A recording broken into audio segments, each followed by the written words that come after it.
Lately I had a discussion with another father and he bitched around that his child, about 7-year-olds, got a test back and he had about 80% of the test was correct, but the teacher told him that his test was the worst of the class. So his father bitched around that this is how bad that is and how stupid this teacher was because it's 80% after all and that's a good result. So he talked to his child and said, oh no, that's a good result and don't think about what the teacher is saying, it's a good result and do not think about that.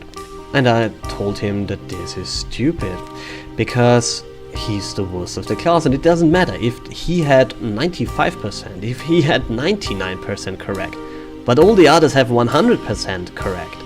He's still worse than the others.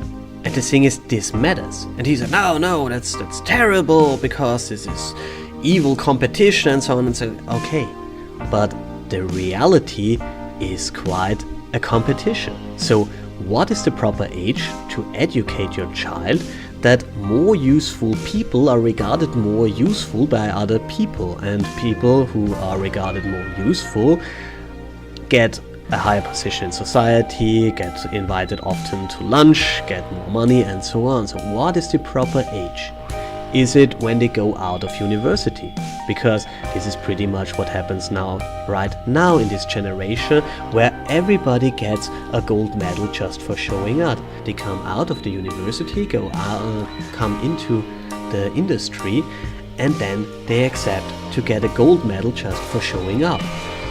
And I have to teach them then that it doesn't work like that they have to perform. And they don't have just to do the stuff, they have to do it right. And it is not enough to do it as in school, to say, okay, I do 50% and then I get a positive result. You have to do pretty much 100% to make it right, and it has to work. And if it does not work, you don't get a pat on the head and say, well, at least you made 50%. Oh, what a nice thing. Okay, that's enough. No, I will scream in their face. And they often do not like that. And it's quite a culture shock for them. Because they say, well, but in the end, in university it was enough to have 60% and everything was fine. Yeah, but in reality, you have to perform right. And if I have two people and one performs right and the other will not, I know who to sack. And it does not care if the one guy who does absolutely nothing is more talented, more intelligent or whatever. What matters is what they get done. And that's the thing. So when can you teach your children that more useful people have it easier in life and that this is a good thing? And I think it is way too late if we or me teaches this to young people who are already educated and so on.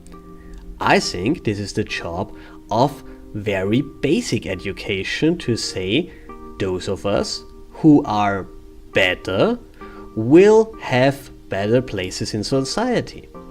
That's the thing, and it's the thing what marks in school do.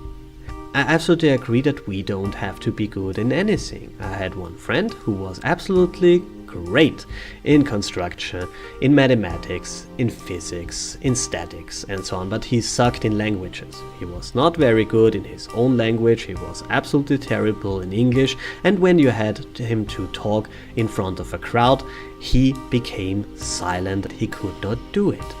So what the school system did with him was they fucked him pretty hard, and he had to do a lot of work to make it happen, which is not necessary.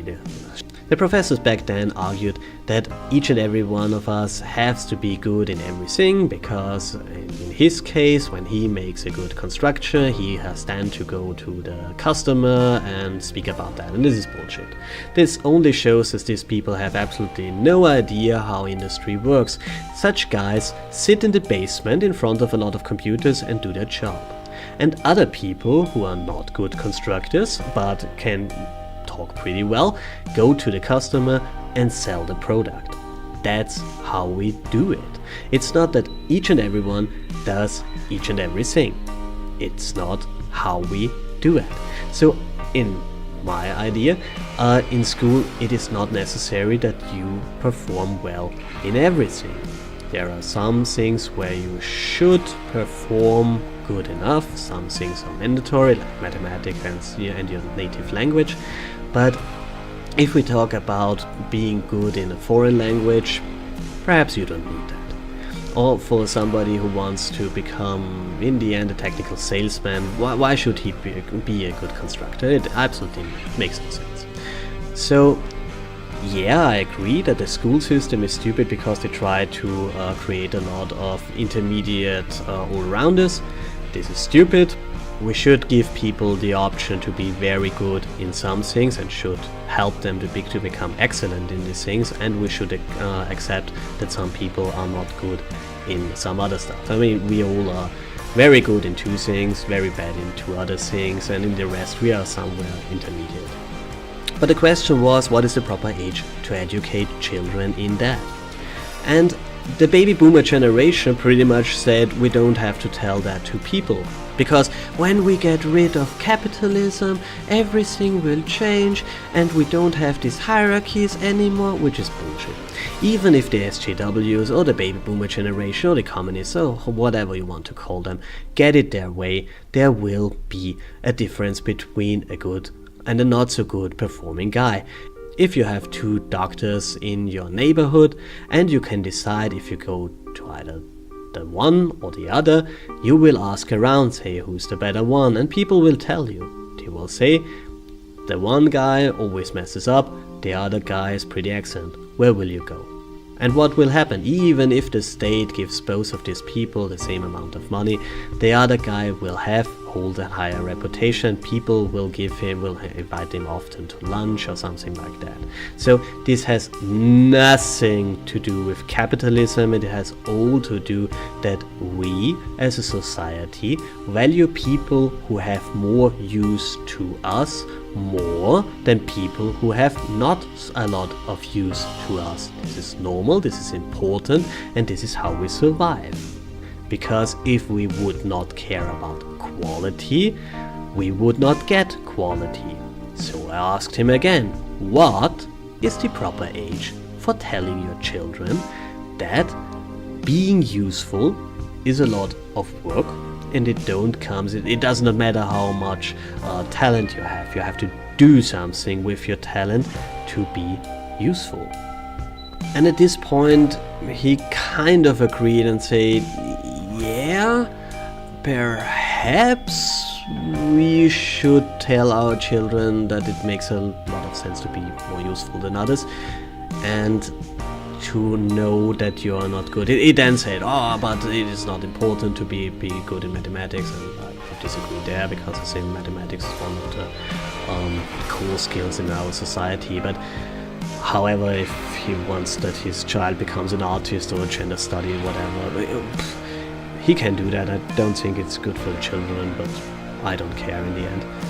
But the thing is, we should tell our children that it makes sense to be useful, and that's the thing.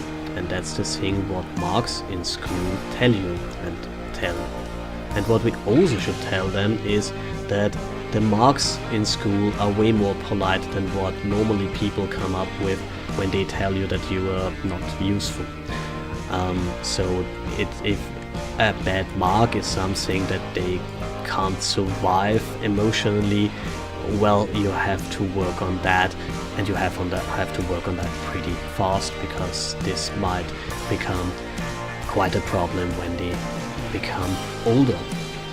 So yeah, that's about it for this little rant. Thanks for watching, like, share, subscribe, and have a great day.